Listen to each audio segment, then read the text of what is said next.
Come on, Drive.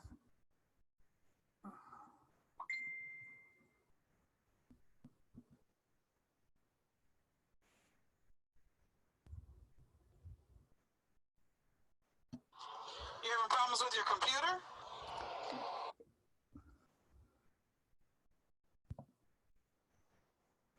It won't let me download the full file from Drive.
Oh, come on.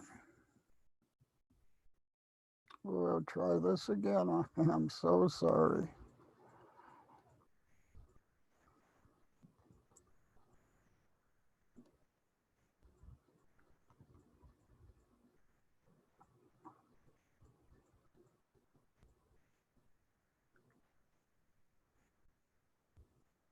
Oh, that's not good.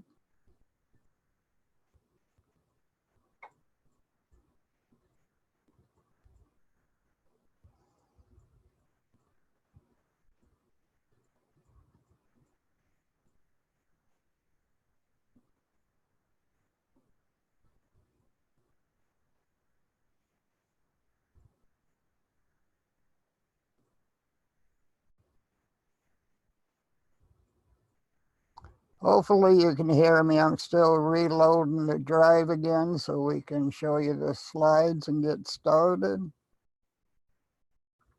Please give me grace and mercy as I try to get this thing going.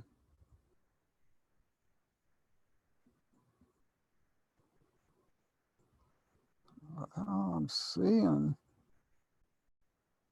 every file. Okay, let me go back to the top so I can start. Try it one more time.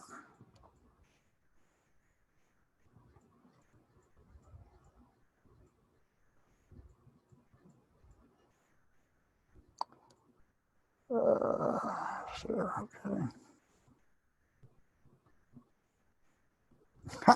That's not supposed to be there. Where are you guys at? That's at the very bottom. Okay. Now let's see if everybody can hear me. And where's the chat on this anymore?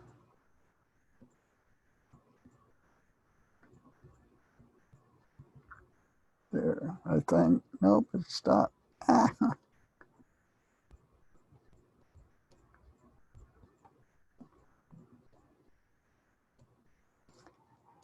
And it's still not loading. Okay, parts of it didn't. Let's go with what we got, which is nothing.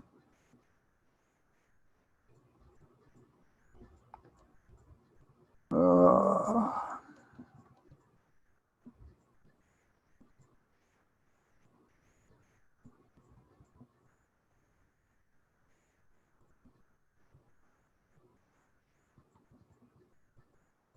oh, so that's all I got.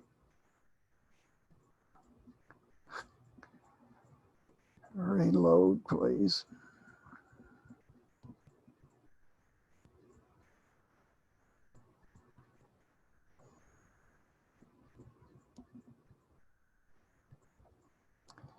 Glad you made it back on. I'm still fighting with this thing.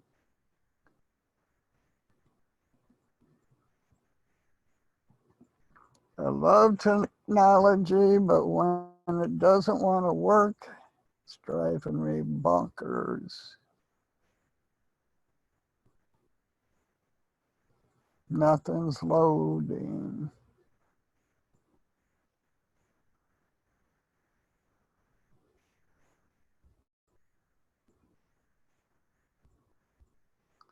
All right, let's see what we did get. Just one page.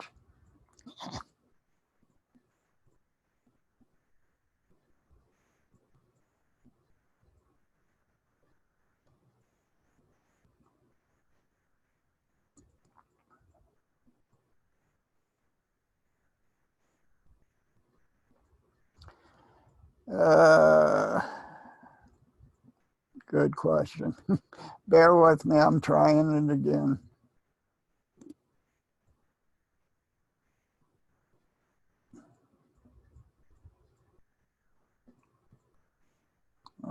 Still, no, it isn't. It shouldn't be.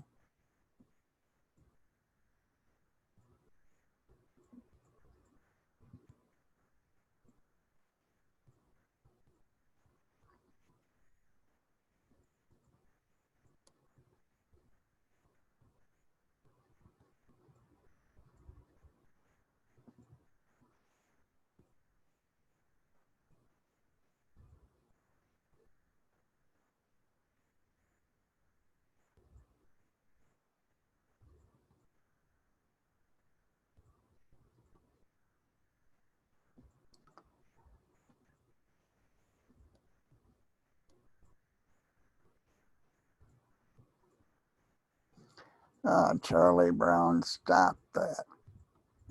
Okay, let me see if I can do it a different way.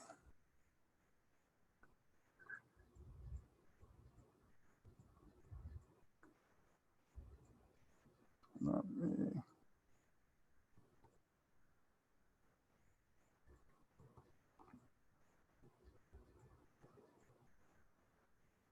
stop sharing. Oh, something's still running, no wonder. All right.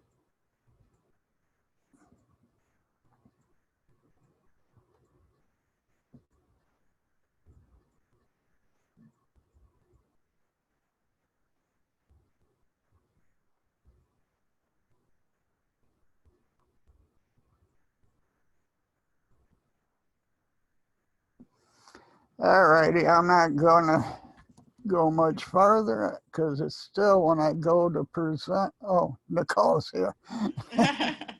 Hey, Norman. All right. So let me help you out. Thank you, dear. It's not allowing you to do stuff. Okay. Yeah, because when I hit present, then it doesn't tell me. It says it didn't load everything. It only loaded one page. All right. Well, hold on just a second. Let me go pull up your presentation. Okay. I'm sorry, guys. Thank you for your patience and your grace and mercy. Okay. I think this is the one.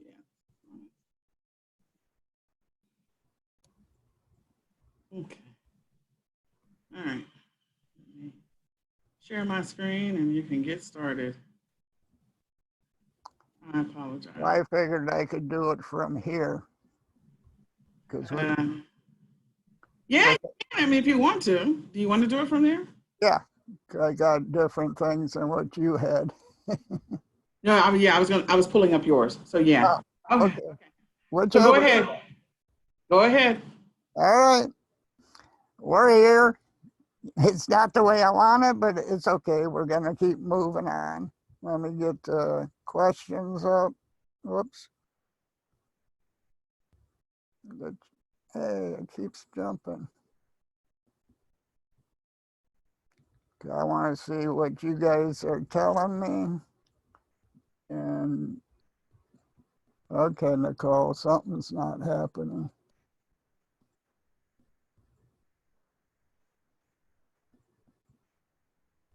I can't get to the chat to see what they're doing. Any suggestions? Okay, we'll wing it.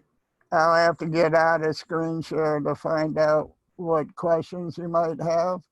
But here we go. I am so happy that you're here, and we're going to dive in even deeper into 0 to 2K or 6K in 8 weeks, 12 class workshops, 8 sessions. We covered last week the class overview, your mindset. You know, you got to be focused on what you're doing, get rid of all the distractions and everything, and be focused on building your business. Set blocks of time aside to accomplish it. And you want to build a regular work schedule, monitor and tweak your listings, create an account, sourcing, create a listing, and sell now on eBay. Overview of today. I want a status update of who was be able to track the track the numbers is the next one. But I want to get into if you guys were able to set up an account, if you listed anything, and we'll go over tracking the numbers, sales rank, sold history, and we're going to hit hazmat and restricted categories. It will save you a nightmare if you go down the hazmat district. Then we'll go over customer service using Keepa, optimizing your listings, keyword research, that's very important, and how to use Ping Farm and Pingler. Status update. Did you access the membership site? That is eCom Sellers Mastery. Did you complete your 90-day schedule? Did you create an account? Did you create your accounting tracking email account? And did you create any listings? Now, you can put the information in the chat, and I would love to see what's got done and if I can help you. Yeah, your hand is raised. That mean you got everything done? Well, I don't. I'm looking right now to see what the comments are. So Amish said, yes, I did. Ross said, yes, I did. So first 5, but no sale. So, yep. Okay. Making progress. Yeah, I'm proud of you. You took action. He said he did the account. So, yes, the account is up. Okay.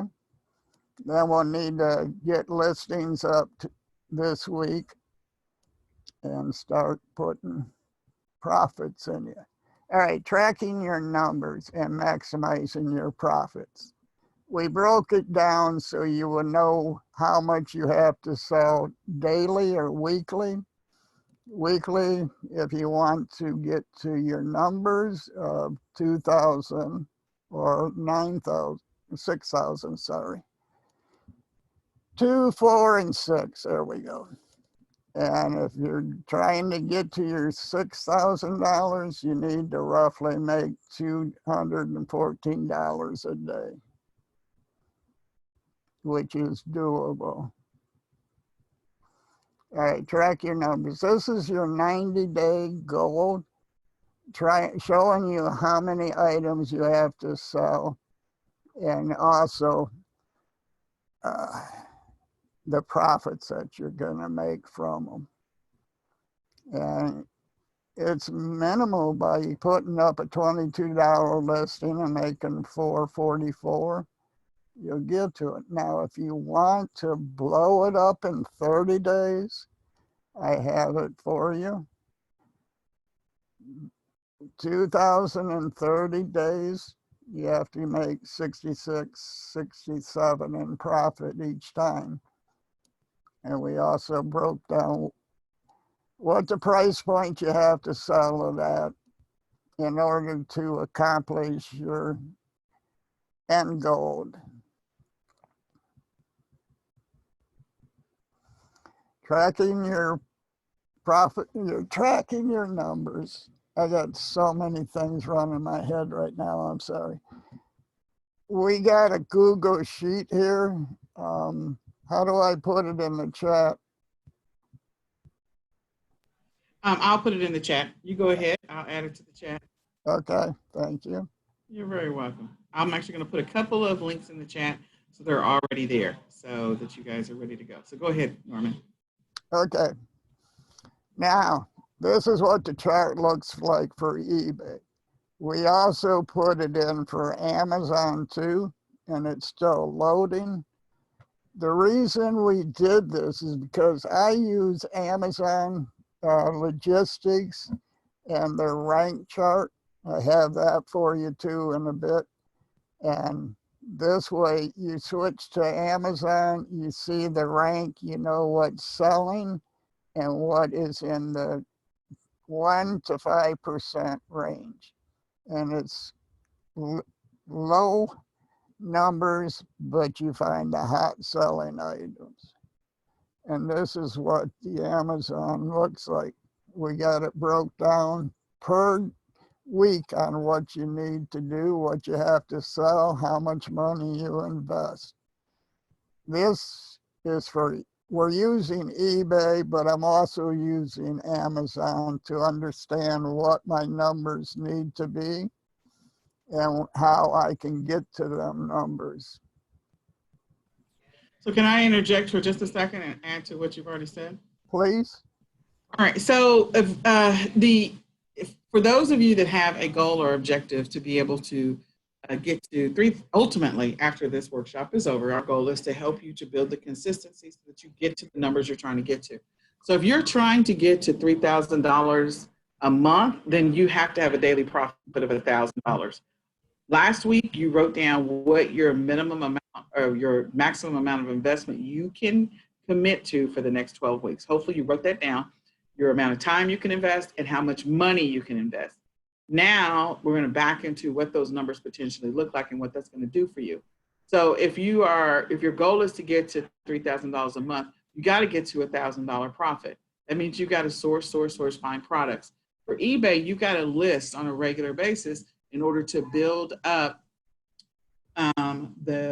your inventory pool and also to build up the presence on eBay.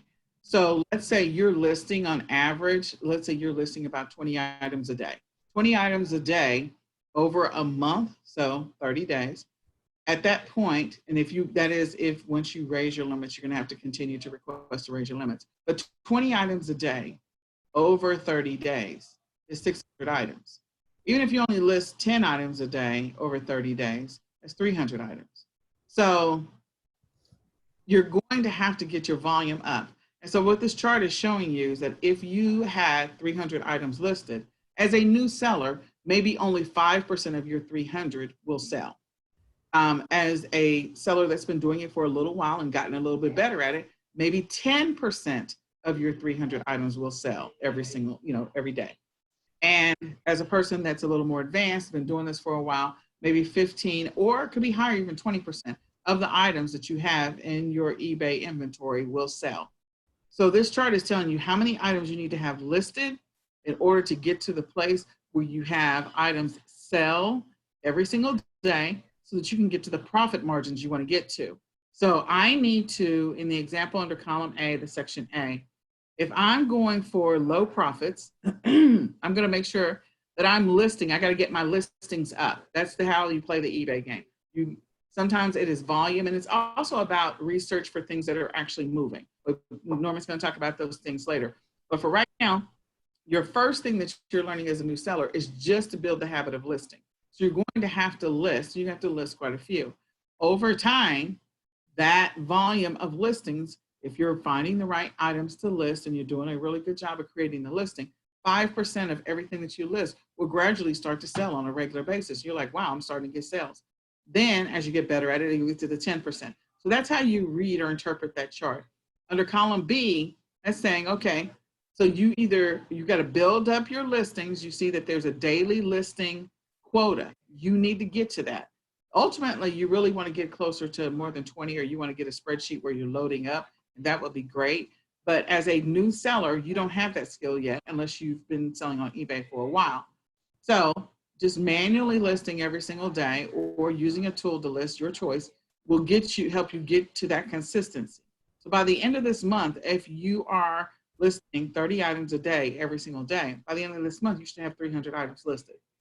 That is, if you request on a regular basis to have your limits raised, if you're not already approved to list up to 300 items or whatever the dollar value limit is that you have already established. So that's how you interpret what you're seeing there.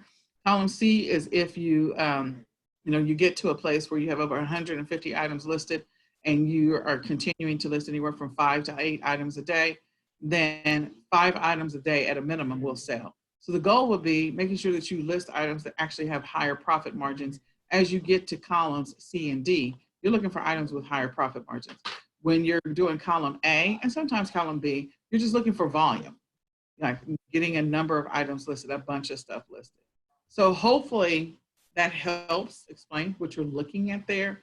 And to get your items sold or to get things moving, go after the things that you know people are going to be buying anyway. Right about now, last week we gave you a list of sourcing ideas.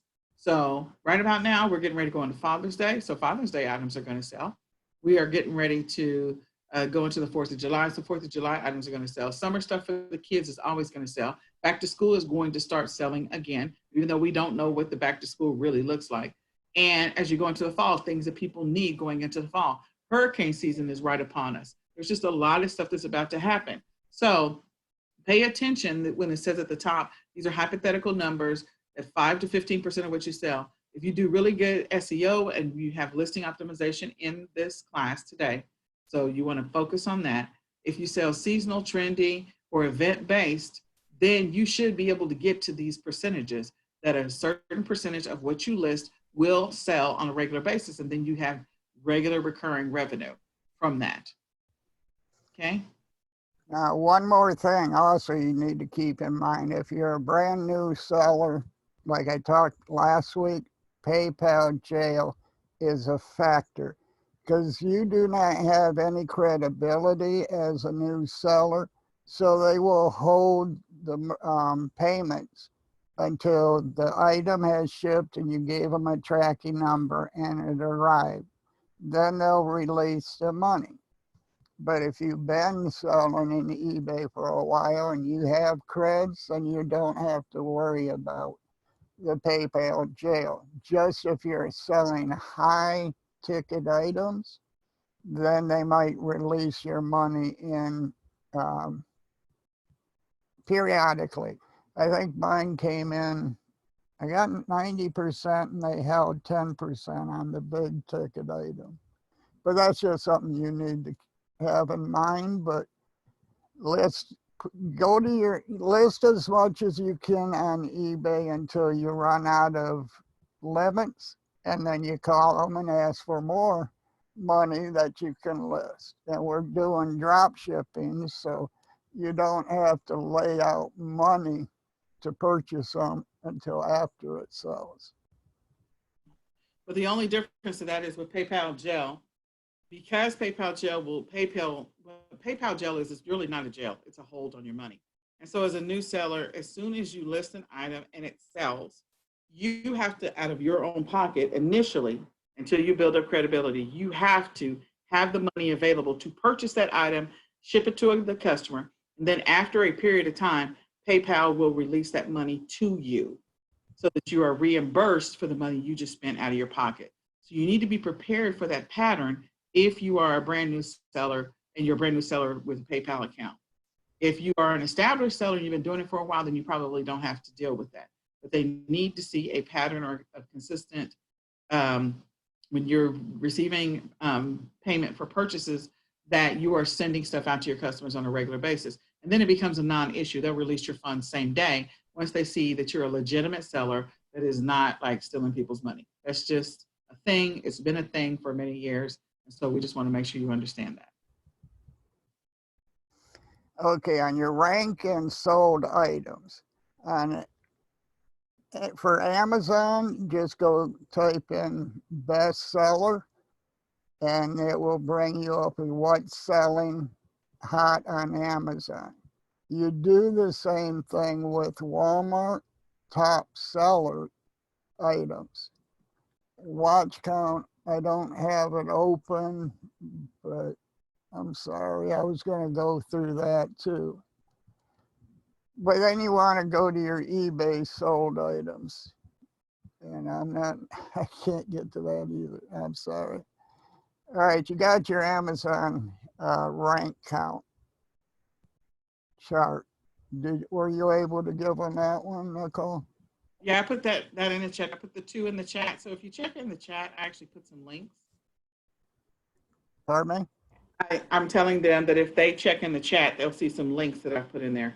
So okay. you all can see the links that I've been putting in the chat so that you can reference them and follow along with Norman. So in essence, let me just interpret part of what you're seeing for the sales rank page while his, okay, he brought it up. His chart came up. All right, there you go, Norman. Your chart came up. Go ahead. Thank you. All right, like I was saying, I use Amazon to figure out what I want to sell on eBay. And a lot of times you can list a higher price, the amount of money you want to make off of it. You can make more on eBay than you do selling on Amazon. And the rank chart, we've got it broke down, top 1%, 2%.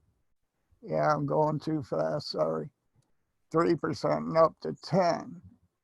Now this is a rank on the items and appliances that are available. I don't touch appliances just because of the reason they are a hot item, they break easy. I don't like returns. So when I first started out, I was doing arts and crafts and baby products because there's not a lot of people that deal with the arts and crafts and sewing, even though they got a $6 million items available. And the rank is 67,159 in the top 1%. And the reason we gave you this chart so you can check on that, because our main objection is to find the correct keywords, get the top selling items, and then make a profit off from them. Is there any questions on that before I move on? I want to add some more to that. Yeah, I'm sorry. That's okay. No, I know you got a lot going on over there, so I was like, let me see if I can help Norman out. I appreciate it. Let me see if I can help Norman out. So I'm going to show my screen. If you can stop sharing for just a second. I don't know if you can or cannot. I did. Okay, all right. Okay, good. Now I can share. Okay, so let me just break down a little bit of what he was saying, Amazon bestsellers. So the theory is that if it's selling like hotcakes on Amazon, then it will move on eBay. That is 100% factual. If it's selling on Amazon, it will move on eBay. Okay. So, and the ranking chart that that Norman shared is actually an Amazon ranking chart, because you know, of all the online stores or online marketplaces that exist, Amazon is number one. Amazon is king. We can't deny that. So if there is something that is absolutely selling like hotcakes on Amazon, you have to know it is going to sell on eBay as well. It's going to be a hot moving item on eBay as well. So when you look at the rank chart, when we say you want to sell in the top 1% of the sales rank range, you want to go after items that are already in the Amazon top 100 if you can. Those are going to be ones that are going to be close to the top 1%. There might be Amazon 200, Amazon 300, but again, things that are in the Amazon 100, 200, things that are in the top sales rank for the range. So one of the ones he said he doesn't do appliances. I just did a random Google search for Amazon bestsellers. That's all I did. I didn't do anything else, just Googled Amazon bestsellers. What happens is it's going to show you for all of the different categories that exist on Amazon, which are similar categories on eBay.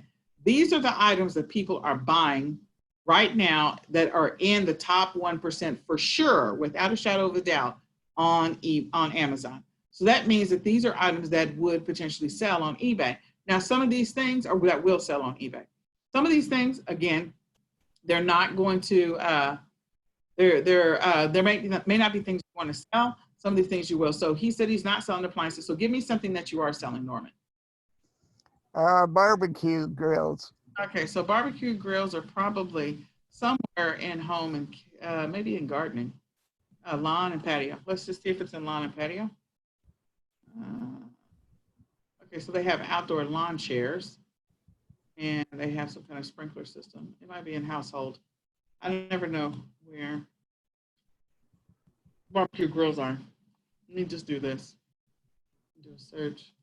Let's find out where they live. So he's selling barbecue grills. So let's just go see what barbecue grills are doing on Amazon. So this is a barbecue grill, the very first one that came up. I can tell you without a shadow of a doubt, the first one that comes up on Amazon, Amazon always shows you the top ranked item. So this Weber is the top ranked grill. This is the second top ranked grill. This is the third top ranked grill. They always display stuff in what has the best sales rank. And so on Amazon, the lower the rank, the faster it is selling. The faster it is moving, the faster people are buying it. The lower the rank, the faster it is selling. So you want to go after things that are selling like hotcakes. So in this example, the Weber grill was the first thing that came up. This is in the category of, normally the category is up here, but I guess the way I pulled it up, it didn't show it. So I'm going to scroll down and see if I can figure out what category it's in. It tells me right now there are 2 sellers, which right now, I don't care how many sellers they have. What I'm doing is I'm scrolling down to see where this grill lives. Right here. This grill actually lives, I was in the right place, lawn and patio. It's in the top 100, which is what I said it would be. It is currently ranked at 1,391 in the primary category. Amazon has a lot of secondary categories, so it is number 2 in the secondary categories. It is number 1,391 in the primary category. So if I were to go search on eBay for grills, more than likely for grills that were last sold, this Weber grill, somebody's listing it over there on eBay over and over and over and over and over again. If they can find a source for it where they can make some money, where they can get a profit. If they can't find a source, then it's a different story. But if they find a source, then yeah, they're going to make a great profit off of this grill. They're going to list it on eBay for a higher price and source from the lowest supplier that they can find that they can drop ship from. So when we talk about sales rank, when Norman is talking about the top 1%, you need to look at the column, and the column for patio, lawn and garden. What does it currently say is the 1%, top 1% for that category? What does it currently say? So, yeah, they're up above in the chat. What does it currently say? Norman, can you tell me what for patio, lawn, and garden, what does it say is the 1%, the lowest number? You mean in the rank chart? Yeah, the rank chart, yes. Okay. You're on the same page. Yeah, what's in the rank chart? Lawn and patio. Let me go, I'll see if I can pull it up in the chat. $6,967,383 at 1%. Okay, so hold on. So this as it comes. And if you want, that was how many items I have, but Yeah, I don't care about that. 1%, oh, okay, 70,000. Yeah. So this is the top 1% of the sales rank. Okay. So I care about this column right here. This is the column you care about. And your goal is to make sure that the item you're about to sell has a rank of this number or lower in that category. So I'm looking for this number or lower in that category. So when I go over to patio, lawn, and garden, I'm looking to sell anything that is lower than 70,000 or 69,000. This is my sales rank right here. So this is the top 1%.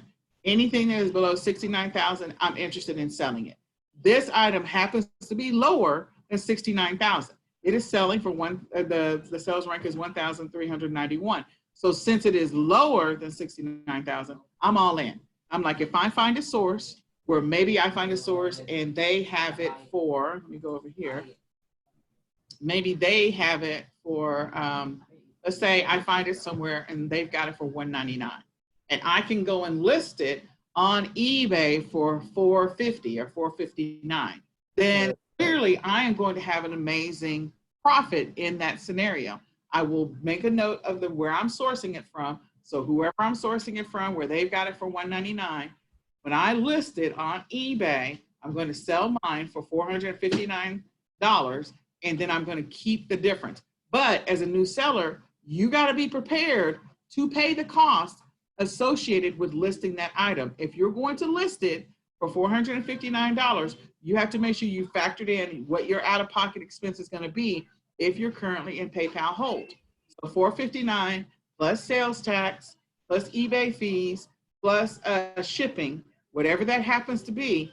So that's what eBay, you're going to get a payment from eBay for $459 and plus tax. The amount that it's going to cost you to get it is $199 plus shipping plus sales tax. So sales tax plus shipping. So you need to calculate that. And if that number happens to be $279, you have to have $279 available out of your bank account, out of your pocket, to pay for this item, ship it to the customer, and wait for eBay to release your money to you. You have to wait. So sourcing, using Amazon as a primary research tool to do sourcing is awesome, because Amazon will give you an idea of what's moving. And I always start with the Amazon bestsellers. When I sold on eBay, that's how I actually got started. I started selling on eBay. Prior to garage sales, I was doing that. So I know eBay very well, so does Norman. And you want to make sure that when you're sourcing, I always use Amazon as my research tool. So Googling Amazon bestsellers will give you an idea of what's moving. And if I go down and maybe I couldn't find that first Weber grill, but maybe I was able to find this charbroil somewhere, this particular model, and I was able to find it somewhere for maybe $99. So if I find it for $99 somewhere as a source, so I'm searching the web, trying to find who's got it the cheapest. And then I'm going over on eBay and I'm listing it on eBay for a higher price, and I'm keeping the difference, knowing that up front, I'm going to have to come out of pocket and pay for this out of pocket myself. I'll get reimbursed later. Does that make sense? Does everybody understand how I'm using that? Would I suggest using volume listing is his question, to get it until you get out of PayPal jail? Yes, I would. And here's the deal. I think it's a mix. I think you list a bunch of lower cost items that are not going to cost you a lot for shipping. And so then that way you can get some traction, because lower cost items are going to move a little faster than higher cost items. And that's okay. It's okay. So if you do a mixture, knowing that you got a little bit of capital up front that you're going to have to invest until you get out of PayPal jail. And sometimes that PayPal jail or PayPal hold is up to 30 days of consistency or 45 days of consistency. You got to be able to hold on until you get past that threshold. Once you get past that threshold, it's game over. You'll get the money same day. You can take the money and use your PayPal account to go pay the wholesale provider to ship it to the customer, drop ship it to your customer for you. And then you're out of pocket $0. But as you first start off, yeah, sourcing for lower cost items that have light shipping costs, that may be the strategy that you take just to build the muscle of listing, just to get some sales traction, and then move on to some of the bigger items, mix in bigger items. So in a week, what you might do is list 10 items in one, maybe 9 items in one day that are low cost, and then one item that is higher cost. And every single day, if you use that model, by the end of the month, you'll have 30 items that are higher cost, and you'll have 270 items that are lower cost, and you will probably have the lower cost items selling a lot faster than the higher cost. But it'll still go. You'll still make some money either way. Does that answer your question? And yes, DVDs and VCR stuff is good to sell. If you got them used, they sell pretty good. If you got them brand new, they sell even better. I sold one for $400, and I think I bought it for $5. It was a VCR tape. So, can I take back the screen? You absolutely can. I just wanted to make sure that everybody understood that's how you read the sales rank. So when you're doing research and you're using Amazon bestsellers as the research, or you're using Walmart top selling as the research tool, if you're using Amazon, stay in this column right here so that you can find items that have this number or below. That's your goal for that category. And one more thing you need to remember, eBay does not like Amazon. They do not like us purchasing and fulfilling the order from Amazon. Correct. Frown on that big time. So yeah, don't source from Amazon. Whatever you do, don't use Amazon as your source for drop shipping. That would be a no-no. All right. Hopefully you can see my screen. I got watch count up, so while Nicole was helping me, I typed in smoker. Oh, I didn't. There we go. And then we want to click on it or show me. Yeah, it's running. All right, and like last time I told you, we want to go to sold items. This one didn't give me what I thought, but that's okay. It's tiny print again. Completed. It also works. Sold items are completed items. And it didn't take the barbecue with it, did it?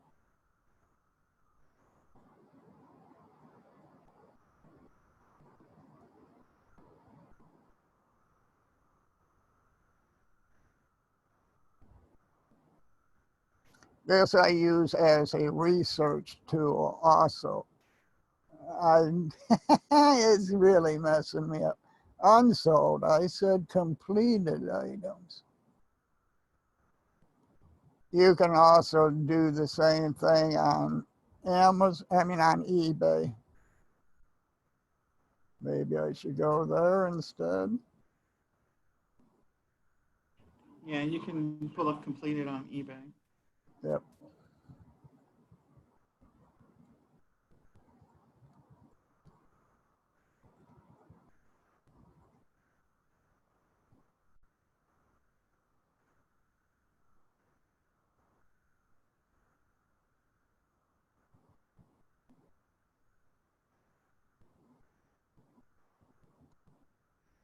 Okay, then you scroll down. I think I remember not being able to find it last time. Down further yet. Yeah, keep going down. Yeah, it froze. Sold items right here.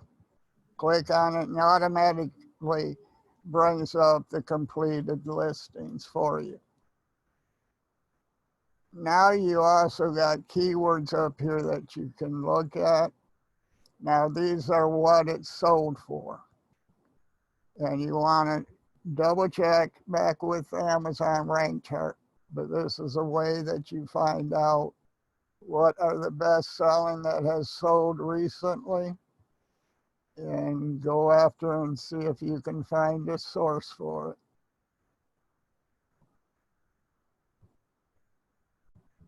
And this is what watch count gives you, but it doesn't have the big pictures on it. Do we have any questions about this? I don't want to overlook anything.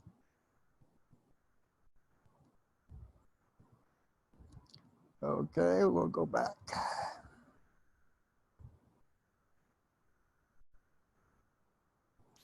We got a gully washer out here today, so it's messing with my internet too.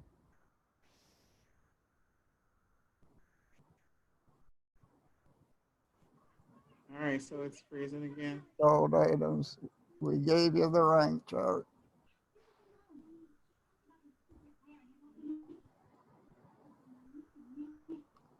Thank you for your grace and mercy. Now we're into the Amazon hazmat and restricted categories. We'll put it in the chat, the eBay items that you can find that are restricted. Why'd that do that? Not sure. I've already put the links in there. I've already put the links in the chat. All of them? Okay. All of them. Yeah, I already did all of them. So you can just keep going. They're all in the chat. So if anybody needs them, Need them, just scroll up, you'll find them. All right, this is a hazmat restricted for eBay. And we're giving you the link so you can go through it yourself and learn from it. Now we're going into customer service and returns.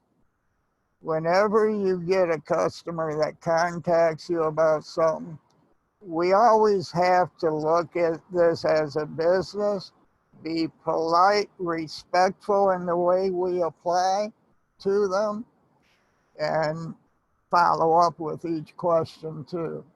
You get a better rank in eBay if you stay on top of all the questions and returns, but we'll get to that in a few minutes. The biggest thing is just treat it as a business. You know how the people talk at Walmart, Target, and you respond. When possible, send a personal communication to the customer through eBay Messenger. You never want to come outside and email them from your email. Yeah. Sorry, I can barely. yeah. Do you want me to go ahead and explain it, Norman? I can explain it if you want. I know you got stuff going on in the background. So the short version is the next couple of pages. What we want you to do is just make sure that when you're interacting with the customer, because the one thing about eBay versus Amazon is that you do have the ability to connect with your customer more easily. And so when an item sells, definitely reach out to the customer to let them know, hey, your item is on the way. Even though they can go and check, even though they get a notification, let them know. Make sure that when an item, if it's in order for something to not be returned, make sure you're only selling things that actually have a good rating. So if you're using Amazon as a source, or you're using Walmart, or you're using Google as a source, look at the sales rating for an item. Most of the time, the ratings are going to go from a 1-star to a 5-star. And so in order to minimize your own chances of having a return, make sure that that item has at least, my goal is always a 4-star. I don't sell things that are below 4-star because I had enough experience over the years to know that if I sell things that are 1-star and 2-star, I'm going to have a high return, regardless of what the profit is on it. If you sell a bunch of stuff that's got a 1-star or a 2-star, you're going to have a lot of returns. So just save yourself the hassle. Go after items that actually have really good ratings and really good stars on them. The other thing is when you're listing, make sure that you put as much detail as possible in the listing as possible. So whoever your supplier is, put as many of the details, the dimensions, the size, the colors, all of that stuff, so that way people's questions are answered up front. If you get a question from a customer, make sure you answer it in a timely manner. Make sure you're kind about it. Right now, there's a significant issue with delivery times all across the world, not just in the US, and that is because of COVID-19. So one of the things that I teach people is that you need to communicate with your customer even when the item shows as delivered and they're talking about they haven't received it and they want a refund. Here is what is happening. Because of COVID-19, there is a reduction in staff. There's change in procedures, first of all, USPS, UPS, and FedEx. Complete change in procedures over the last 30 days. They've had to adjust prior to 30 days, but now they got guidance from the CDC. And so each one of those companies are being forced to implement their own measures within their own companies. Second, they have reduced staff. Some of their staff members are out because they are recovering from COVID, or they were exposed to somebody that had COVID, whatever the case may be, and or they're training new staff, they're trying to staff up. And so, and they also, in some of the offices, they're reducing the number of people that can come in and work. So because of that, the number of people that would normally be available to deliver shipments or handle packages is not there. That is causing shipments to be delayed. So if the shipment arrives in the city where it is supposed to be delivered, in some cases, some of those delivery companies like USPS, they're marking it as delivered if they received it at the closest post office to that person, meaning that to the customer. They're marketing it as delivered. And so what is happening is the customer is reaching out to the platform, eBay, it says that it's been delivered, but I haven't received my item. Or, hey, seller, it says it's been delivered, I haven't received my item. What is happening is that because it has been placed at the local post office, they're waiting for the person, the delivery person to come, the carrier, to go and put it on the porch, go deliver it. And sometimes there's so many packages because you got reduced staff, you have change in procedure, and you have so much time in which you can get stuff done that it may not go out on today's truck. It may not even go out on tomorrow's truck. It may go out on the next day. So what I've been telling people is when an item shows is delivered, still reach out to your customer and say, please allow an additional 24 to 48 hours for this item to actually show up at your doorstep. Due to COVID-19, please allow an additional 24 to 48 hours for this item to show up on your doorstep, because there are delays in deliveries with all of the carriers. And this is a known problem. Like if you go on the USPS's website on the top, it actually has it listed, but it's in small print, so nobody's paying attention to it. So make sure that you put that in your notice, because what you're going to find is people are going to say, I bought an item, it shows it's delivered, it is not here yet. And it's probably delivered at the closest station to them or the closest carrier to the carrier office to them, and it's going to go out in the next 24 to 48 hours. So there's just a delay. So be kind to your customers when they're asking for a refund. Just ask them, tell them up front, when they first place the order, they buy from you, send them a notice that says, hey, thank you for your purchase. And as soon as I have a tracking number, I'll attach it to the ticket. So just start off on the right foot. Then after you attach the tracking number, I've attached the tracking number. I'm sure you got a notification from eBay. I just wanted you to know the tracking number is there. And so you can track your purchase here, but please allow an additional 24 to 48 hours after it shows delivered to contact me if you have any concerns, because there are delays in deliveries due to COVID-19. Then right before the item is supposed to be delivered, like if they estimate that it's going to be delivered on June the 10th, I will put a note to the client, to the customer on June the 9th, says, hello, I show that your item is supposed to be delivered sometime this week. Please allow an additional 24 to 48 hours to wait to see if your item arrives, and there's a delay in deliveries due to COVID-19. So even if it shows marked as delivered, please allow an additional 24 to 48 hours for your item to show up on your front door. And so you're telling the customer, you're planting the seed to reduce the chances of a return, okay? The other things that are going to reduce your chances of return is if you miss anything, like if you're selling sold items, something's got a tear, something is not right, it's got a scratch, make sure that you include pictures that have everything in it. And then the other thing is never communicate with the customer outside of the platform. That is so big, because if you communicate with the customer outside of the platform, please ship it to this alternative address. I forgot to update this. Just don't even do that. Because if you communicate with the customer with something outside of the platform, if that customer says, I want a refund, or it was never received, or they, something was fraudulent, it wasn't item is not as described, then you're going to run into a whole nother set of issues. So whenever I used to have those, if somebody wanted me to ship it to an alternative address, they contacted the seller directly, I would be like, oh, thank you for your purchase. What I will do is I will go ahead and refund you, and you can purchase the item again, and please put the correct address for the purchase. So then that way, everybody's got it.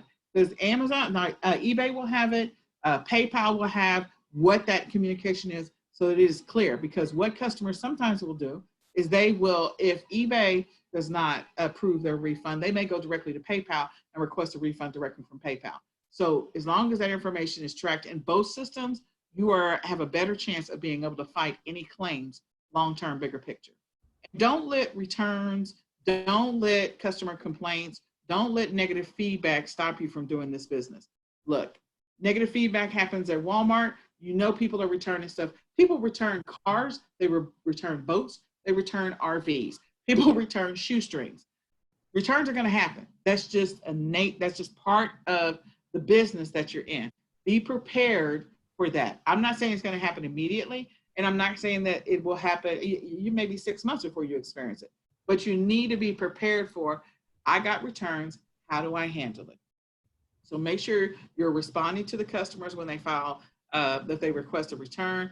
Make sure that you're getting your information back. If you ask for them to ship the item to you before you return it, or you said, I'll give you a partial return and then I'll refund, and I'll give you the rest of the money once I receive the item. You decide how you want to do that, because you have to set up your own policies when you create your account. Then the next thing is, make sure that when that item is received and you get ready, before you issue the refund, then make sure that you open the box. So I have to always tell the story of my brother. My brother used to sell Roombas, and he sold them on eBay. And he asked, the customer complained and said it was broken. So my brother said, send it back and I'll issue you a refund. So the item came in, my brother got the box, and when he didn't ever open the box. He opened the box like 3 months later. He issued the refund, and then 3 months later, he opens the box and it's cans of soup or cans of corn. So just make sure that when somebody says they're going to send it back to you, open the box when it comes in, just to make sure it's really your item. Make sure that they also didn't return something different. Sometimes people will do that. They will buy something from you and you send them a pristine, perfect new item, and then the item that they return back to you clearly is used or worn. So pay attention to those types of things, and then that way you can dispute it accordingly. And when they do return it, open it up. I take a picture of the box before I even open it. Then I open it up and take another picture, because I am going to prove what I did and what I received back. So if they sent me a couple cans of meat or whatever, I have images that will back up my claim, and then eBay will find in my favor. And also the other main thing is communication with your buyers. Yes, absolutely. That was the one thing over and over again that I was trying to stress, is that you have to communicate. Over communicating is going to save you from customer complaints, negative feedback. It's going to save you from returns. Over communication will actually save you a bunch of money. It's indirectly, it can be perceived as an income producing activity, because the more you communicate with the customer up front, you establish the expectations, then they are not surprised if that item doesn't show up on Wednesday and it shows up on Friday or Saturday morning. They're like, okay, at least they told me what was happening. And also you can extend the time in your shipping agreement. I usually say it will ship in 3 days. I've gone in and put in 3 to 10 days. Because it's 12. Just because of the COVID virus and people not working. Like the swimming pool company, they will not build any swimming pools this year because the factory was shut down when they were going to be shipping all of the pools. They had no people to work. So that you need to research too, to make sure it's in stock and that they will ship it on time. I think we went over the handling. Yep. return it. Yeah, and then the next, Oops. there's Jump. one more for customer service. So negative feedback. So here's the last thing I think was the negative feedback, maybe.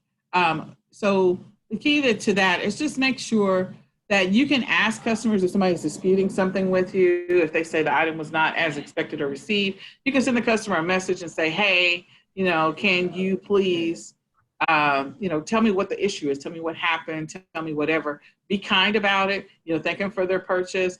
Let them know that you take their complaint seriously. If you feel like somebody's trying to get over on you, make sure you notify and contact eBay for advice. Get advice from them and get advice on how you should approach it. But when somebody is just being completely negative, and just know that happens. I'm sure during the holidays over the years, we have all seen people lose their minds at the return center at Walmart, like just completely berate you, cuss you, call you all kinds of names.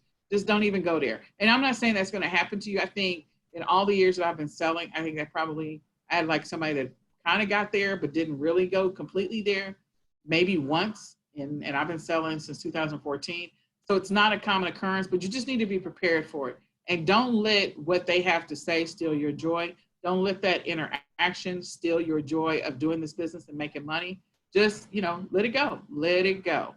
Be like a duck and let it roll off your back. Yes. And there will be times in which you will contest a claim and you might lose it. And so you may take some losses from time to time. If you have good record keeping, then you can write those losses off. You don't want to be in a situation where you're taking a boatload of losses, where you're taking a loss all the time. If you are taking a loss all the time, there is something about what you're doing is not right. It could be that you're not putting enough details in the listing. It could be that you're not making sure that you have really adequate pictures. It could be that your supplier sucks and they are really sending out damaged stuff, or they're not really doing a good job of packaging up the item. It could be that, there could be a number of different things, but there's something you got to change if you're getting a bunch of complaints. Again, don't ever source anything where it has a rating of less than 4. If it has a rating of less than 4, I'm not interested because I'm not trying to go down that rabbit hole at all. All right, so go ahead, Norman. I'm going to mute myself. Okay, Keepa is another, we can do a Chrome extension. Use the extension, it will come up on Amazon for you. And also, here's what you do. You can purchase Keepa. It's $15 a month or $149 a year. With the app, it is a free one, so you can bring it up. I'll show you a couple other items later where it works with Amazon. And if you find an item on Amazon, you can click it and it will take you over to eBay. But these are the basics of what you need to do. Basic access to the IP. They ask us to go and get an IP address, and then you add that to your paid account. I even added it to my free account.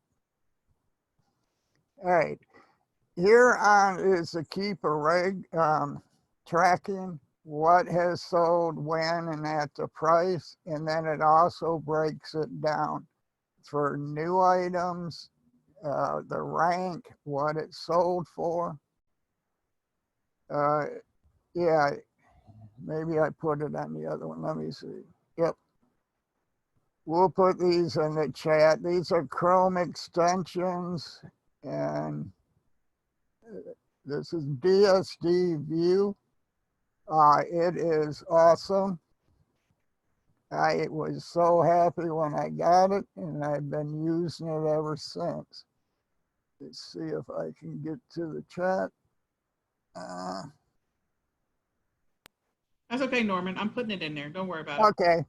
And then go to the Clear Pro. This one I think is really important. It's a free account or a free extension. Then I have, this is what you're gonna find here. You just add it to Chrome. And the difference between this, oh, I didn't put anything in. Okay, let's go with a barbecue smoker. I'm using a smoker because I got it on my mind, and they have been selling real good right now. Because you got the 4th of July coming up. People like to camp out. All right, where do we want to pick one? Try this one.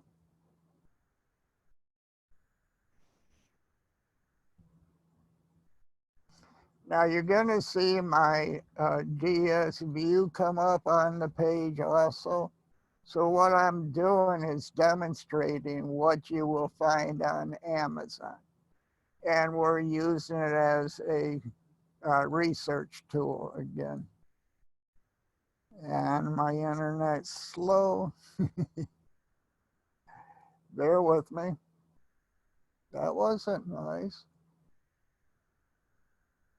Oh, it's still running. Okay. So yeah, a lot of the stuff that we're giving you tools and strategies to be able to do research. Last week we gave you a list of sources and suppliers, and we gave you a list of ideas of what to sell. This week we're going over what tools and strategies to make sure that your listings are good, that you're sourcing tools and research. So Keepa is a great one to use to do research. So is DS Quick View if you're doing to do research. Keepa is going to tell you what an item is sold for. It's going to give you the seller history for a period of time, and it shows up on your page. I don't know if Norman's got his to load yet. So he's got some stuff going on his computer. Doesn't show There, up, I'll show mine. But yeah, there's a red thing that says it's working, loading it. I'm sorry. yeah. And so DS Quick View will give you some additional information that you can use to determine whether or not you should try and source and sell this item. And so will Keepa. It will give you some ideas on whether or not you should source or sell this item. What's it been selling for? When did it spike? When did it go down? You know, how many volumes were being sold? And so it's against Amazon always because Amazon is king when it comes to doing product research. Amazon is a great way to do product research without buying any product research tools. You can use Amazon all day long. And right here, it's telling me before I even open it, what the rank it is in patio.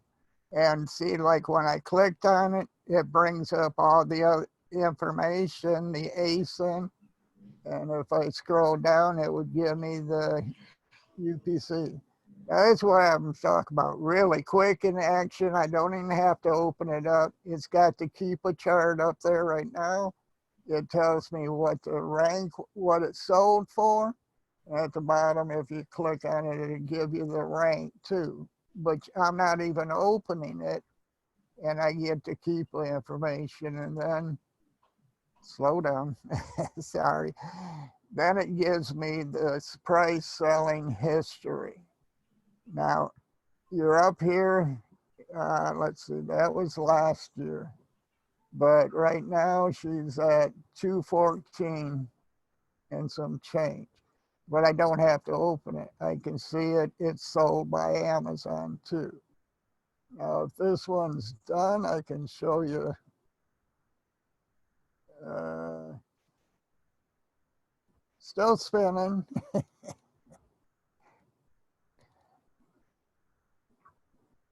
Come on, Gertrude. And so while he's doing it. Okay. It's coming slowly but surely. Yes, ma'am. That's for the technical issues. Norman has a lot of Chrome extensions like I do. A lot of Chrome extensions. I don't know why this thing's jumping around on me. It's jumping around, yeah. Okay, before I go too much, we'll go down to the bottom. It's below your rank.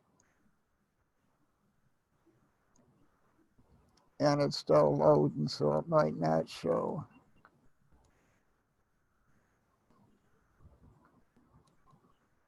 Okay, come on down a little farther. Farther.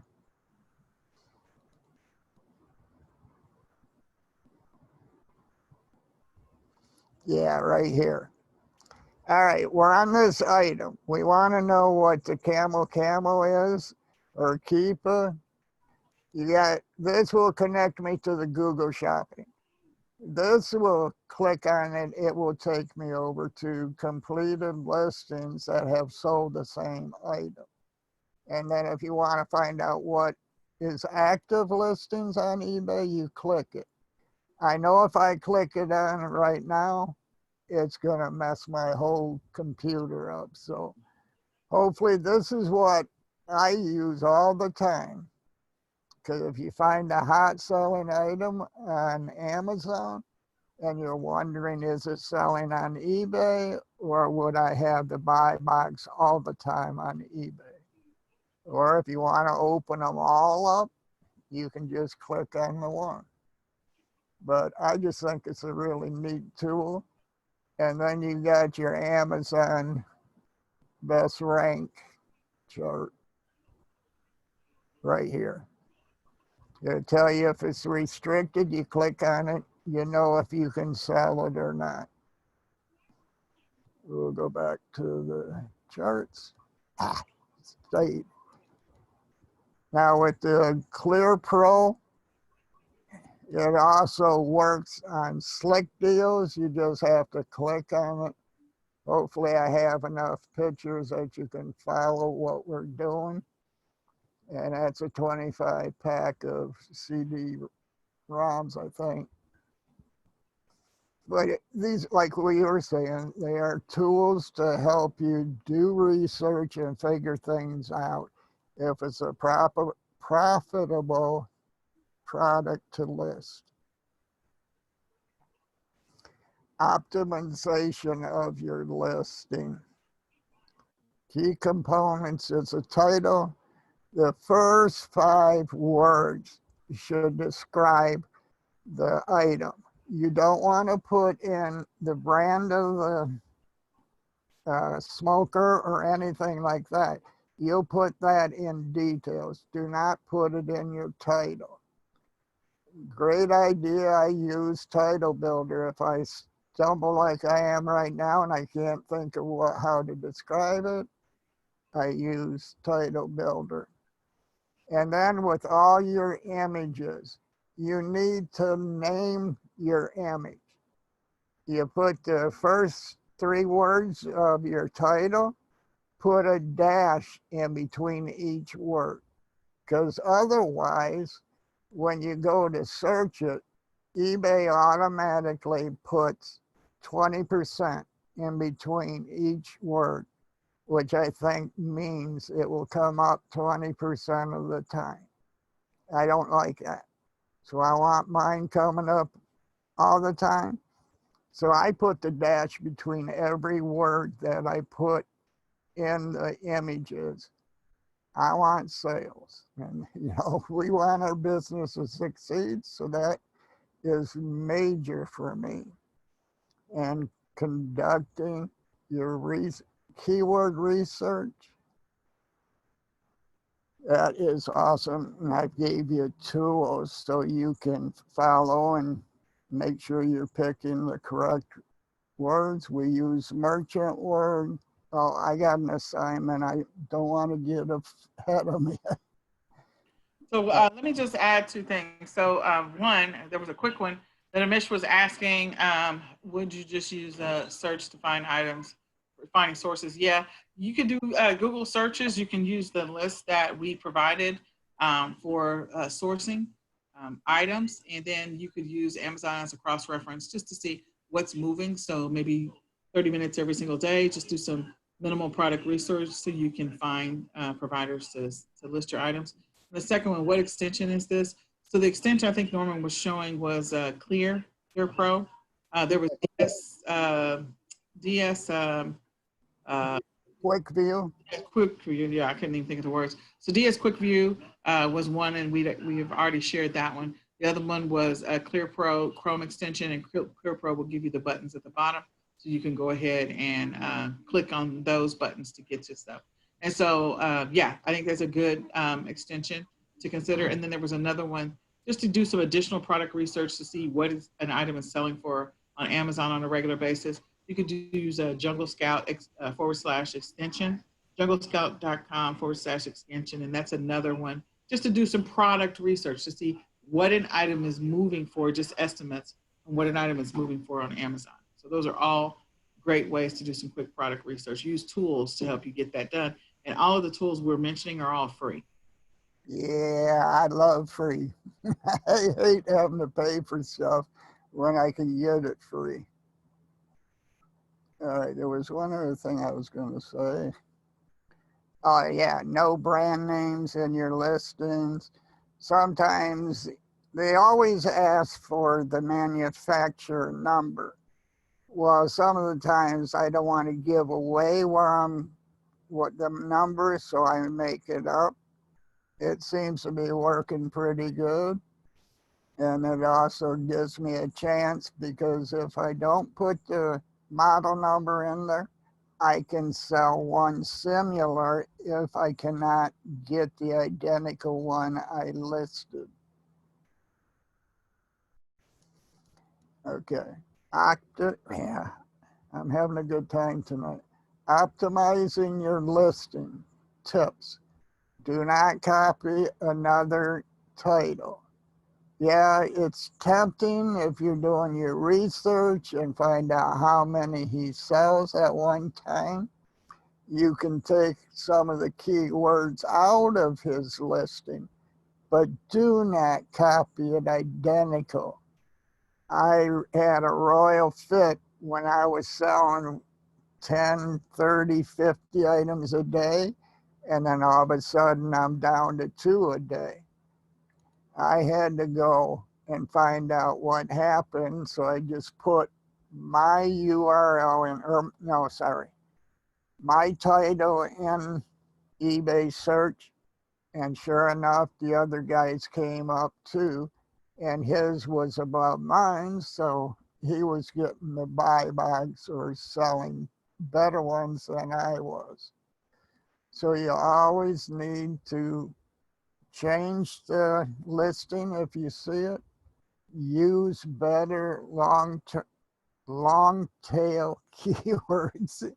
I'm not having a successful day, but I'm hoping we get this through. Under 100 characters in the title. They use 80 on Google, and we were taught to use the same thing on eBay and Amazon. But I go ahead and take advantage of every one of the numbers that it gives me because it will automatically be able to rank me better on Google. And a lot of times I'm on page 1 of Google, which means more stuff will sell, bigger profits, everything.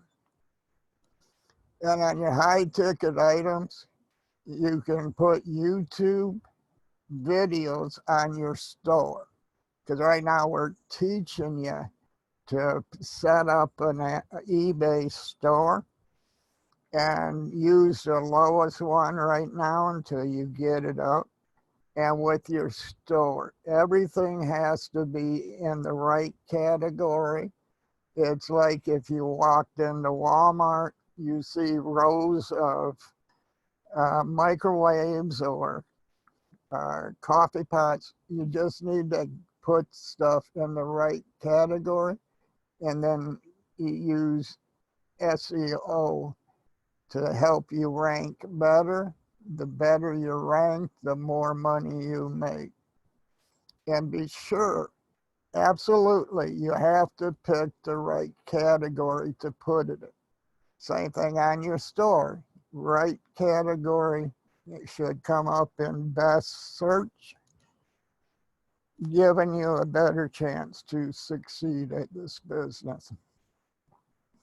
And after you put the listing up, go to Google Incognito and put your title, eBay title in it, and it will bring up and let you know if somebody else is ranked higher. Then you can tweak your title, and hopefully you will get better sales. The other thing is definitely once you fix your title or clean it up after you've created the listing, make sure you got all the good keywords in there. The other thing you want to do is once you feel like you're at a good place, make sure you pull that listing up a couple of times because you want to give that listing your distinct URL for the listing, some link juice. You want to help it index faster and you want to help it get a higher presence. So yeah, give it some link juice by pulling it up, and you have a group of people around you that support you. You can also give them your URL and have them pull it up from different places. That again is going to give your listing some more presence, long-term, bigger picture if it's better indexed or page ranked. So that's another strategy. Right, because eBay, the more time somebody views your item, the higher your rank will go. Pretty much the same thing on Amazon too. So these things we're teaching it. It will also work on Walmart, Shopify. It's just tweaking your listings, trying to make it profitable. And yes, if you get other people to come and look at your item on Amazon, I could add a note to the bottom without purchasing it, but eBay doesn't have that option available. So we use a URL and have other people come in and look. I got people all around the world, basically. If I want to get a better rank, I ask them to go check it out. Now the keyword search. The hack, type first few words in. I can go show you what I'm talking about if it will come up. On Google, will it work? Now, I'm not. Usually she's going to give you an idea of what words are available. I wonder if I can go to eBay and show you. If not, I got my everything. Okay, you go ahead. All right. So before we so yeah, there you go. So let me just show real quick. Before we get there, sorry, hold on. I had something pulled up that I did want to show you guys real quick. We were talking about the Keepa charts. So when he was talking about Keepa and he was talking about those indexes, depending on which ones you install. So I don't have Clear installed. I have Keepa and I have DS Quick View. This is if you see that there's little flags here, and these little flags are actually telling you something. It tells you what the sales rank for the item was on the day that that day that what it was selling for. And so why do we care about the historical data? If this is an item that sells seasonally, then you'll do some research and expand your viewing of the particular item from just being in the last few months to like the last year. And then you can source more effectively. If you know that this item happens to start selling like hotcakes around March, then you can start sourcing for this item in December or January. So you have a supplier in mind, you have a source for it, and you can start listing the item. If people start buying it in March, you can start listing it in February so that you can get some of those sales. And so you'll see here, like as this continues to go on, you see that what the price is for it on Amazon for what you get for the buy box, which doesn't mean anything to you right now, but it also gives you some information about the reviews, the ratings for it. So that's the reason why we tell you about these extensions. These Chrome extensions are so helpful in helping you make a decision on, should I source this item? Is this a good item to source? When should I start sourcing this item? So you could put grills on your list for next year to start sourcing grills when you look at the data that's expanded for 12 months versus just 3 months. You can go and see, okay, I need to start sourcing this particular item in December or January because I know that they're going to start taking off. People are going to start buying them in March. And they're going to buy them in March all the way up until September. And then they're going to buy grill covers. So I need to start sourcing grill covers, which is a lot smaller than grills. And but just keeping that in mind, using these tools, these are the same extensions that Norman has. I just don't have Clear, but yeah, it's just the same data. You can use the different, click on different things to go ahead and look at different views for this particular item. So hold on just 1 second. Yeah, so Norman put the click. Yeah, I put it up there as well. So in any case, The thing that I was going to show you, I wanted to show you this hat trick. So it's a hat trick that I've been using for years. For years. I love it. So if you just go to Google, and I'm going to actually start with Amazon. So let me start with Amazon.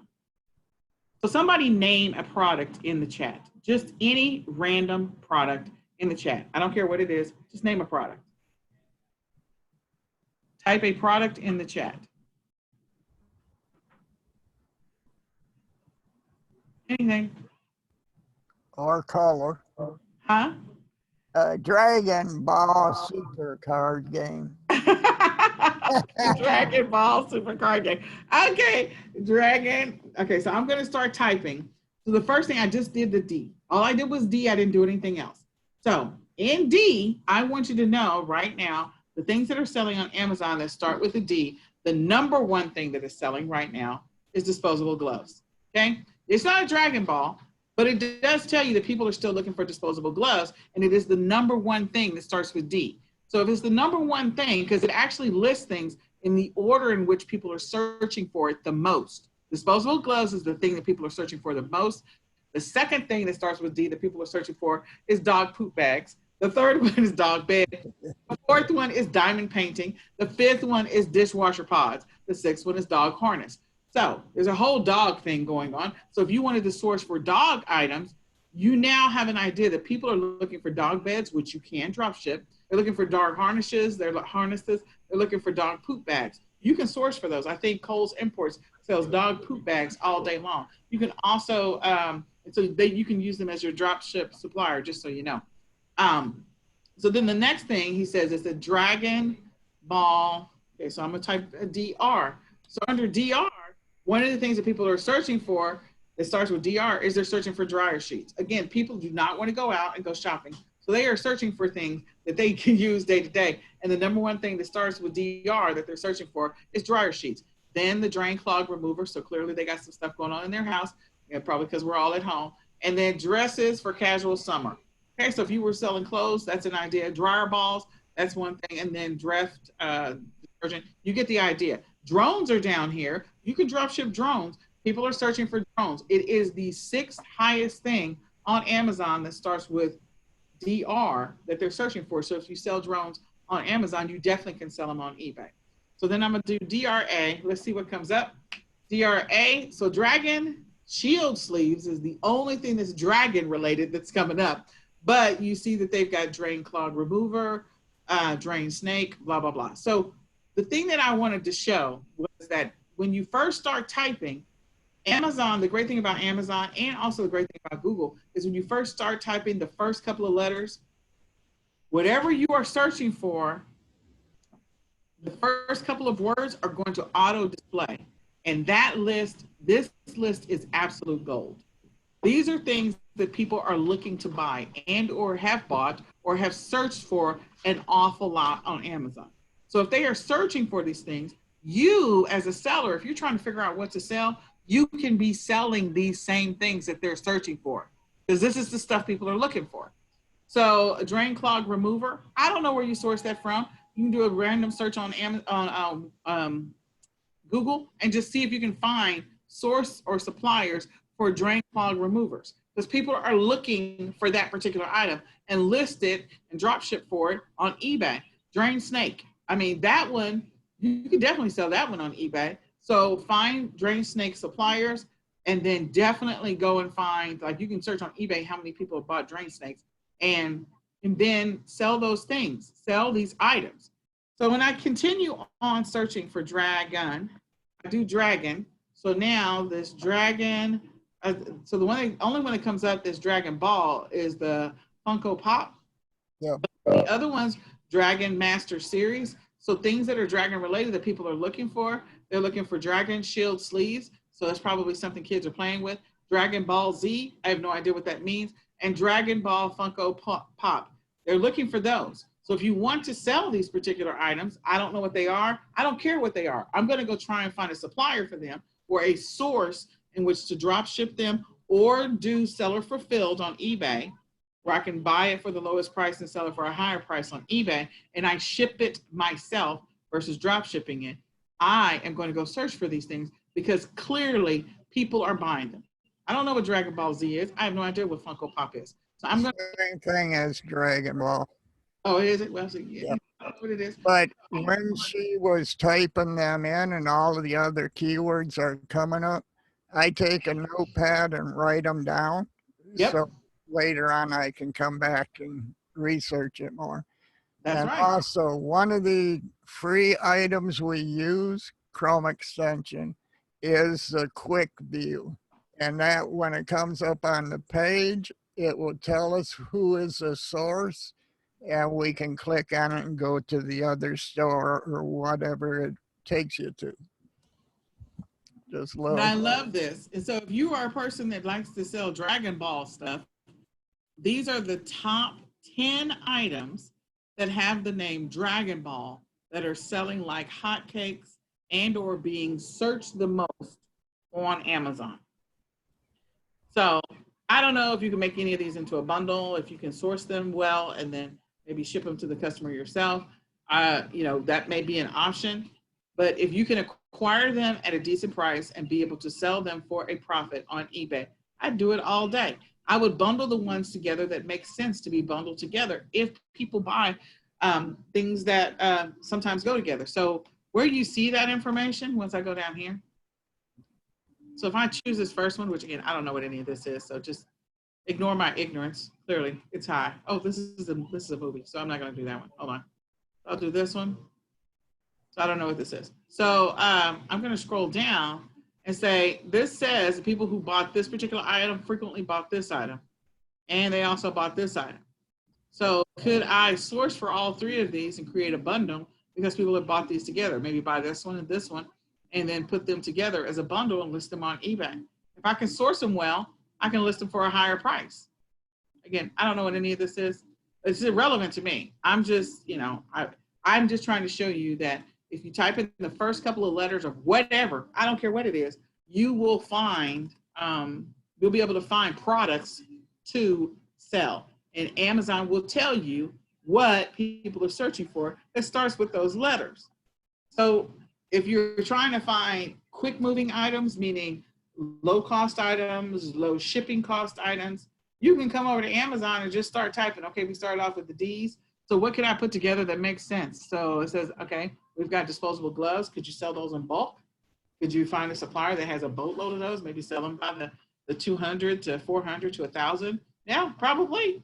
Find a source, list it, move on. Next thing.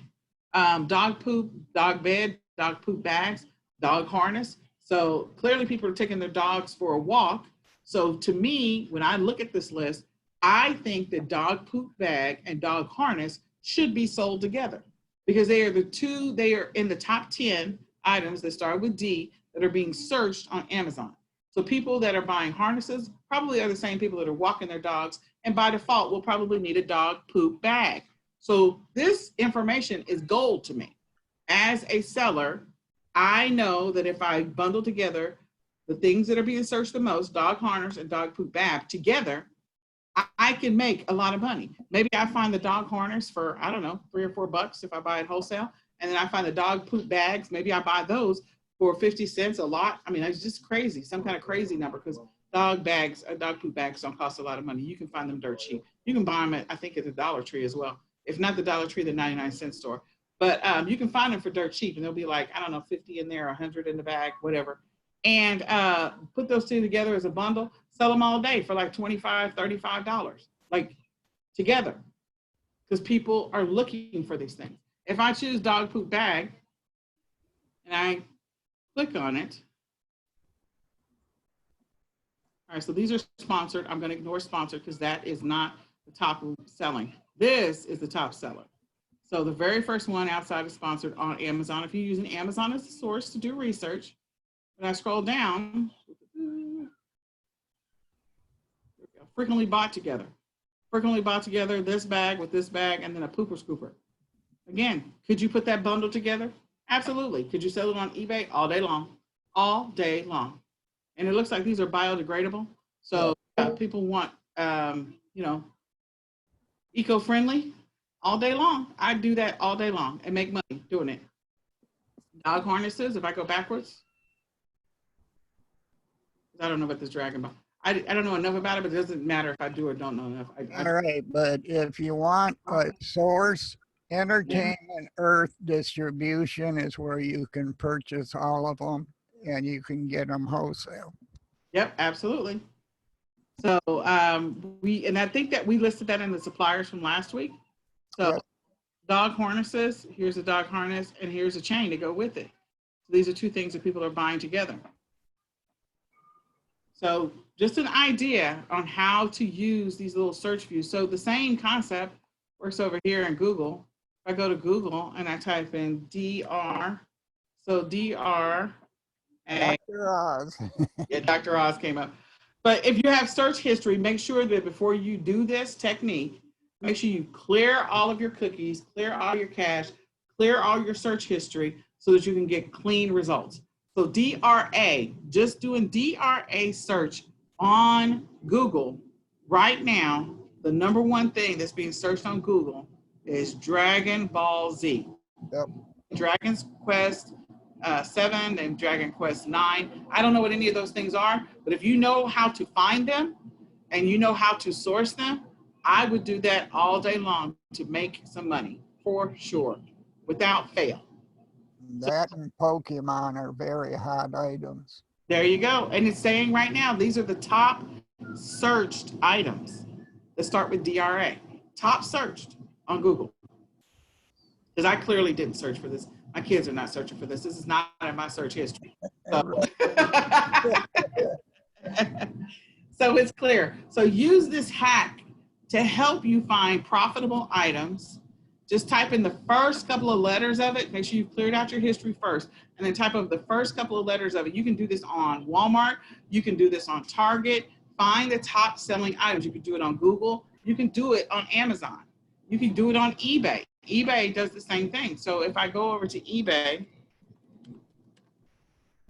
Or Wayfair.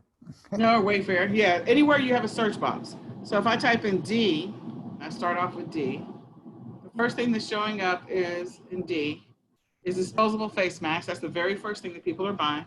DR, dresses, a boatload of dresses. DRA, Dragon Ball. So Dragon Ball is clearly a popular item, extremely popular. These are the most searched items that start with DRA. Now she's got it up at Dragon Ball Collectible. You have to get special permission to sell in that category. Just so you know, if you list it in action figures, you're good to go. Go ahead and list. Okay. So I hope that you all use this technique in addition to the other stuff that Norman shared earlier about optimizing your listing, populating all of the fields that are going to help you, making sure that you're using some of the Chrome extensions to also do product research. So step 1 was day 1, all of the sourcing. We gave you sourcing ideas, and we gave you sourcing names of companies that you can do sourcing from. Then this is how do I do some level of product research so I can use all these tools to determine whether or not I should or should not sell this item. Is it profitable for me? How much should I be selling per week? And so it gives you an idea, how much should I be selling per week and whether or not this item is profitable for me. And when you're able to figure out what other people are buying, say on Amazon together, that is gold. So you go ahead and list it with the same items for a higher price point. I'll let Norman have that. Okay.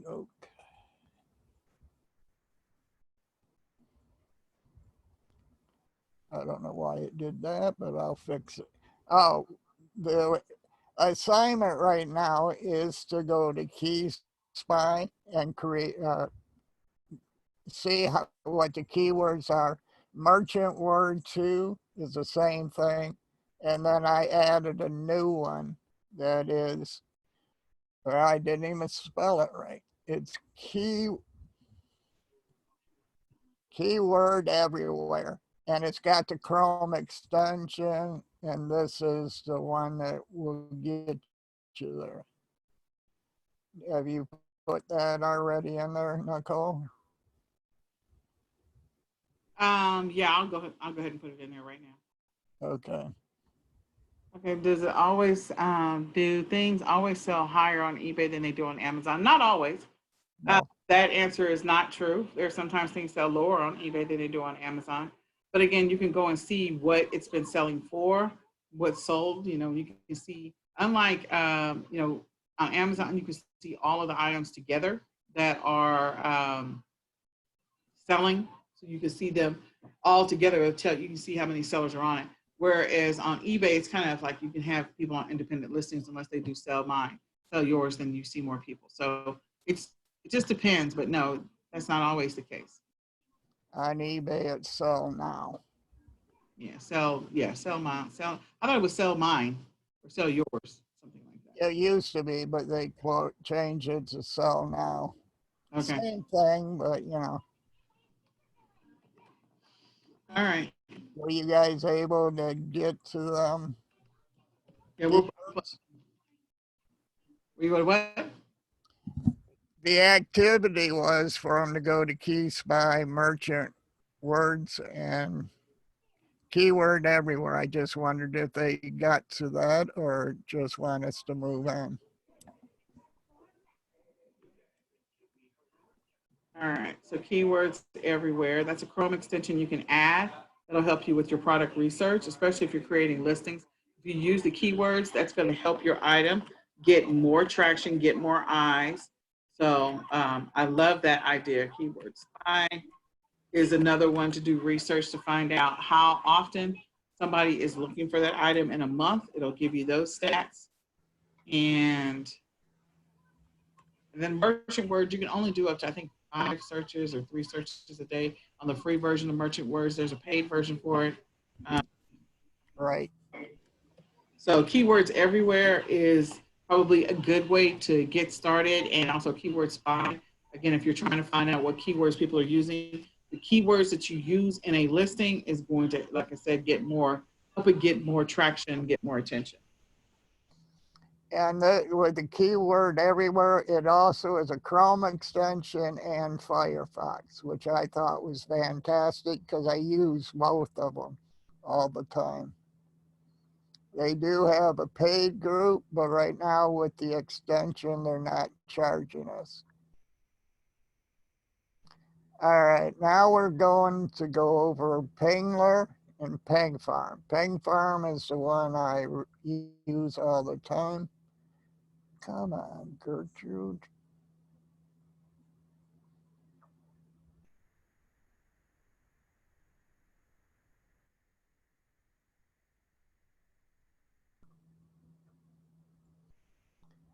Thank you for bearing with us, but all right. Once it loads, you're gonna wanna click right here at the very top, maybe I can bring it down, on the rapid indexer.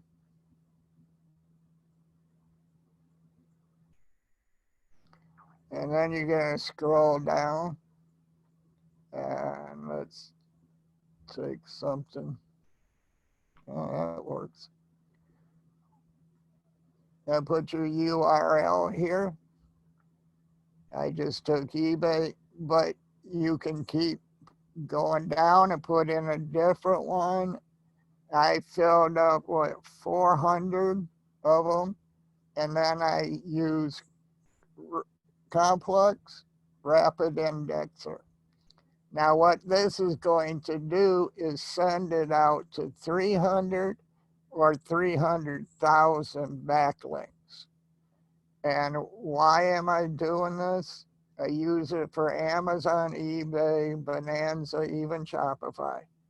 It is blasting it out, the URL, to all these different websites, and people click on it.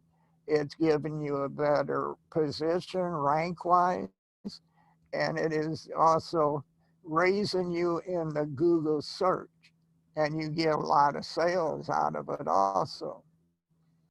So this is the tool I really like. I found it by accident. They were using it as a blog, So I decided, well, why not use it for my eBay listings on Amazon? And you can see when people are clicking on it if they come to your site. Where am I? Back here again. And then there is pingler.com.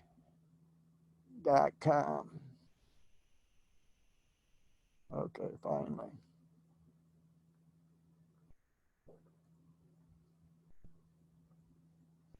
This one takes a little bit more to do to get it all set up for you.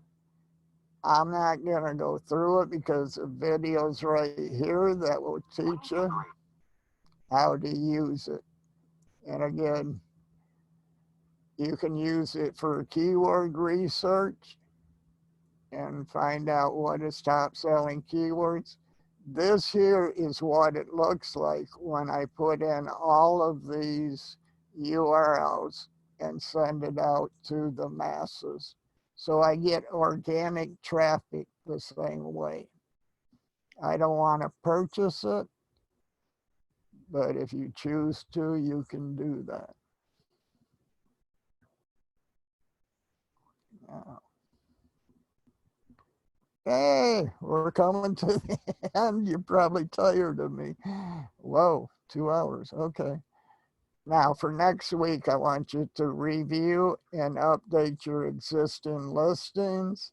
I want to see that you have put up 5 to 10 items every day.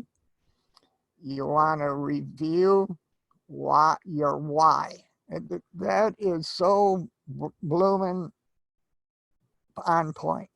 Your why is what makes me do this business every day.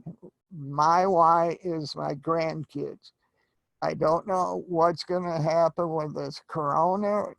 So I want to have a business that they can step into that's already making money, and it gives me a legacy as they do it. Be sure to attend the Q&A sessions. I think, yep, right here. Every Tuesday at 9:30 Central Time, Saturday at 2 p.m. Now, if you come in at, say, 9:15, no, my head screwed up. If you come in around 10, you're probably going to see nobody. We usually stay there for 20 minutes. If nobody shows up, then we go back to living our life and putting up listings. So we love to see you there. We'll answer any questions you have. If you have other questions in between, go ahead and post them in the Facebook group and we'll happily answer them. And then I don't know who's in the academy and who's not, but I wanted to bring this to your attention again. Of all the bonuses and all the training you will get for $18 a month, to me, it's a no-brainer, especially when it was $50 last month. But we just want you guys to benefit from it and join us. Don't have it. I will tell you there's some amazing training that's inside the academy. We have over, I know it's over 25, 35 videos in there, training videos. I mean, it's already completed training series, so you can go through that and start making money now. But the goal and the objective for the workshops is to help you to make money. It's getting started and relaunching your business. So giving you strategies and techniques that you can use. So we just want to encourage you, go back through this training.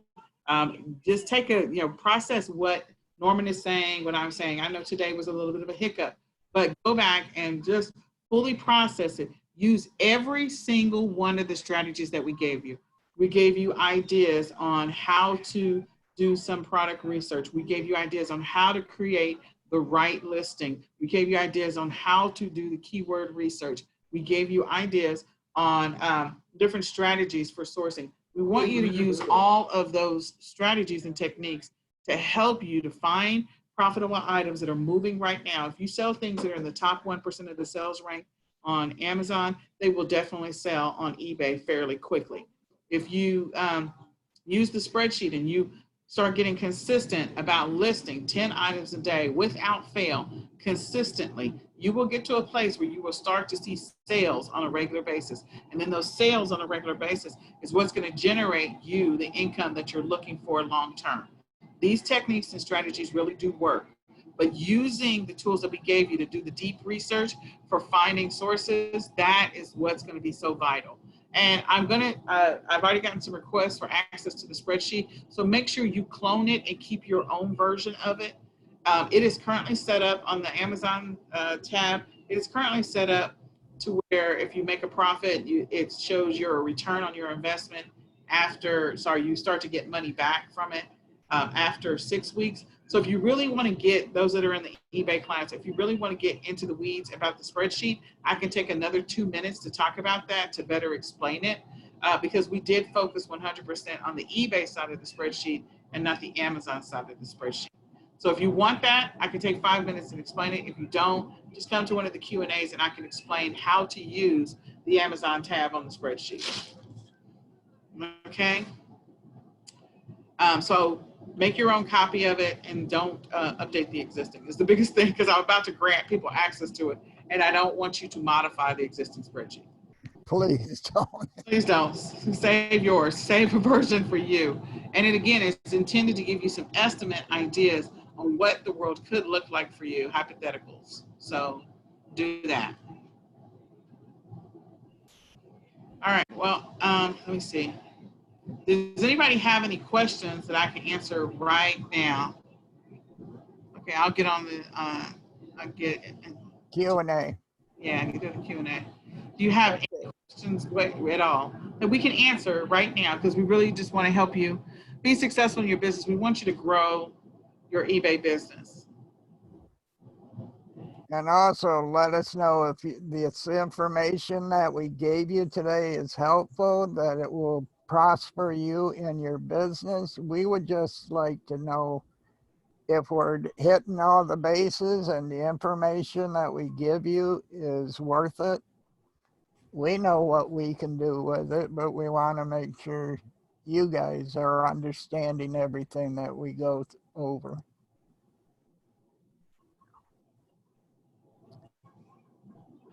We don't get any questions, we're going to go ahead and shut it down. All right, so hold on before we do that. And yeah. Oh, he says, okay, hold on. He says, we're getting a playback of this as well. Yes. Were you able to log to the membership, yes. Elijah? Were you able to do that? And are you Strider? Are you the Strider email address? Please say yes or no. Yes. Okay. All right. So I was like trying to grant people access to the spreadsheet. So make sure you save your version of it and when you use it for yourself. Okay. All right. So I just granted you access. All right. And very good information, very valuable. Okay. Well, we appreciate that. I just want to make sure we've answered all the questions that we can for you guys. If there's anything else that's vitally important that you need to know. Because the next time we're going to meet, which is in 2 weeks, we're going to work on your spreadsheet so that we can show you, make sure you have your game plan. We've given you a lot of tools. We spent a lot of time. We want to make sure you have the game plan on what you're going to do moving forward for the remaining 10 weeks or remaining, at that point, 8 weeks. And you'll receive an email from us next week with tools in it and tips. And then prepared for the following week, we will be live again.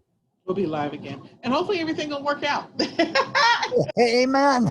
In the meantime, make sure you go source. Make sure you go list. Listing is the key. So sourcing. And if you need to buy inventory, make sure that you know how much you can afford to invest while you're in the middle of this workshop training. It doesn't work if you can't invest the time and the money. It won't work for you. You got to invest time and money to make this work. And stick to your schedule. After a while, it will get automatically and it becomes repetition and make you good money. Yep, it becomes a habit for sure.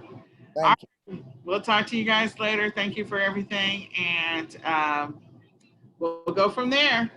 Bye for now. Bye. Thanks for hanging out and learning.